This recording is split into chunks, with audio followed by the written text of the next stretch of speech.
se puede presentar como la alternativa verde un proceso en el cual solamente retiro de esa cantidad tan inmensa de gigatoneladas el 14,4%, ¿eso nos va a salvar del calentamiento global?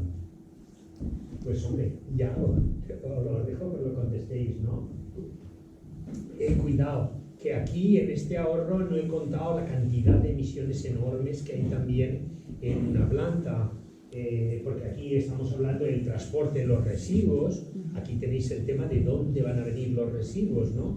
Bueno, pues la planta, por ejemplo, de Balsa de Bes, que os hablará Nati de ella, hay residuos, cuando estudiamos de dónde venían de 400 kilómetros de distancia en camiones de 20 toneladas.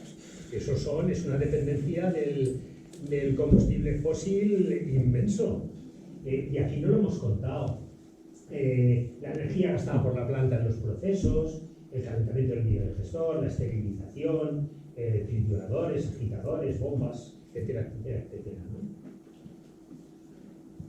Y luego, ¿qué pasa con el nitrógeno? Bueno, pues sabéis que los cerdos tienen un metabolismo del nitrógeno fatal. El 65% del nitrógeno que comen va directamente con las excretas, y eso está generando, claro, en los purines tienen muchísimo amoníaco, muchísimo nitrógeno, y cuando tú los metes en el digestor hace la fermentación y tal, pero en el digestato ese nitrógeno está prácticamente el mismo.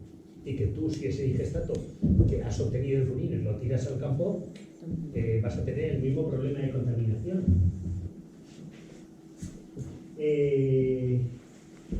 Y entonces la pregunta es, ¿la solución será una planta de biogás a todo esto, o tenemos que plantearnos otro tipo de soluciones? Tendremos que cambiar nuestro sistema alimentario, tendremos que reducir los residuos, porque claro, aquí se plantea la pregunta: si yo tengo una planta que me genera riqueza con los residuos, yo cada vez voy a necesitar más residuos para obtener más riqueza, ¿sí o no? A ver, el sistema capitalista del mercado funciona así, son leyes inamovibles. Y esto aquí os he puesto unas palabras de la Botín, ¿no? Que dice, es que se come la pantalla, pero viene a decir: no habrá crecimiento verde sin crecimiento económico. Cuando va y resulta que son temas totalmente incompatibles. Vale, voy a acabar. Me dicen que acabe porque me queda un poco el tema. Bueno, pero ahora tenemos un boom realmente. Todos habéis oído hablar de la ruta del biogás, del Plan Nacional de Energía y Clima, en el cual Europa, de alguna manera, fuerza a España una serie de compromisos con lo que llaman energías renovables, pero que en realidad no tienen nada más que ver que con lo que hemos dicho, el crecimiento económico, ¿no? Actualmente, bueno, claro, además tenemos ahora el problema del gas natural, que alcanzó su punta en 1970, que tenemos ahora, cada vez hay más problemas de suministro, por el tema de Rusia, de Argelia, etc. El intento de poner coto a los gases de efecto invernadero. Esto es la cantidad aquí. A ver, ups, mierda.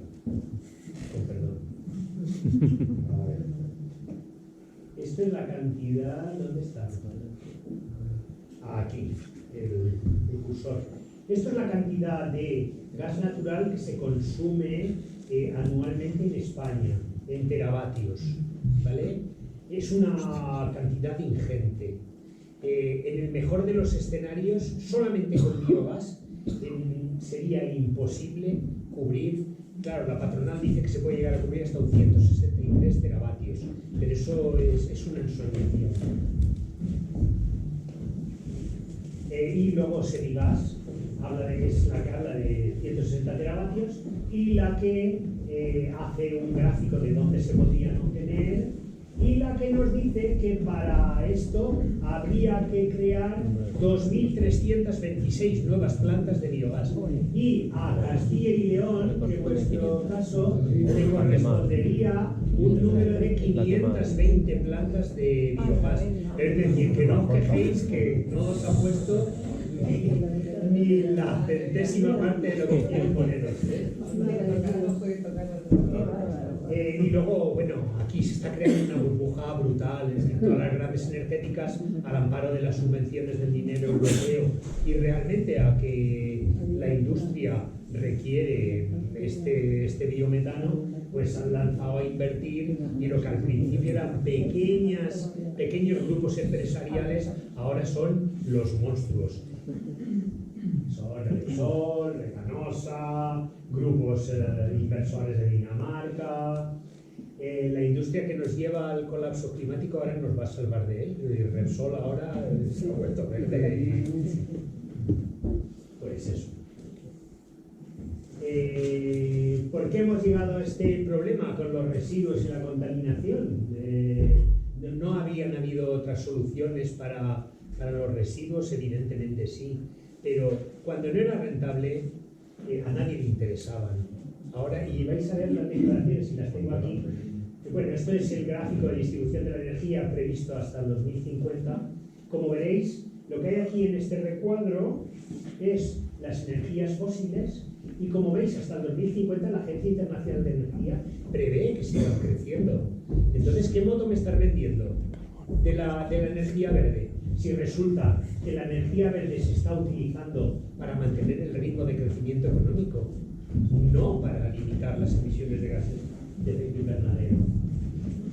Y de nada al todo en poquitos días, ¿no? ¿Por qué? Bueno, hay perspectivas de endurecimiento, lo he comentado, del tema de los purines, para que no se puedan verter, porque el problema de contaminación, aquí en Fuentecerpe tenéis 42 en la red pública, pero bueno, en Castilla-La Mancha, por ejemplo, es todavía más grande, hay 55% del territorio declarado vulnerable, es un problema inmenso, entonces esto no tiene más remedio ya que prohibirlo. Solución, planta de biomasa. Acceso a los fondos europeos. Luego, la gestión de los residuos se ha convertido en una mina de oro. Está la mafia italiana ya detrás, y le están enviando camiones de basura a España porque se ahorran 4.000 euros por camión. Entonces esto va a ser jauja realmente, ¿no? Y luego la dependencia del modelo industrial de vectores energéticos de alta energía, claro. Entonces, ¿hacia dónde vamos? En cuanto a plantas de biogás, pues bueno, no hay que ser muy inteligente para ver que va a pasar lo mismo que con las granjas de porcino, que para hacerse más eficientes han incorporado tecnología, han abaratado costos, se hacen cada vez más grandes porque es un problema de escala para ser más rentables, y con eso llega un problema de contaminación cada vez mayores. Con las plantas de biogás va a pasar exactamente lo mismo. Claro, ¿cómo las hacemos más rentables? Gestión de todo tipo de residuos, dependencia cada vez mayor de las plantas del sector ganadero, el incremento del sector ganadero. Si creamos una industria que tiene su rentabilidad de los residuos, necesitamos más residuos, que lo hemos dicho antes, una máquina de hacer dinero. Y mirad, estas son las declaraciones de la directora de sostenibilidad de Cosentino. Mirad lo que dice. El residuo es ahora un subproducto o materia prima muy beneficiosa. Antes era una mierda que contaminaba, pero no nos importaba un pijo. Ahora, cuidado, vamos a crear la economía circular. Ahora esto genera riqueza. Bueno, y estos son el tipo de grandes centros de gestión de residuos de cada vez mayor capacidad, es lo que vamos a tener a partir de ahora. Lodos de depuradoras, hay plantas que se dedican únicamente ya a la gestión de lodos. Pero claro, dices, cuando una planta gestiona los lodos de una población, pues muy bien, porque cada población tiene la responsabilidad ineludible de gestionar sus residuos, ¿vale? Pero cuando se dedica a gestionarlos de cientos de kilómetros a la redonda, bueno, hay muchas más cosas, pero no quiero quitarle más tiempo a mis compañeras, ¿vale? Así que te lo paso. El tema es muy largo, os invito a profundizar en él, ¿vale?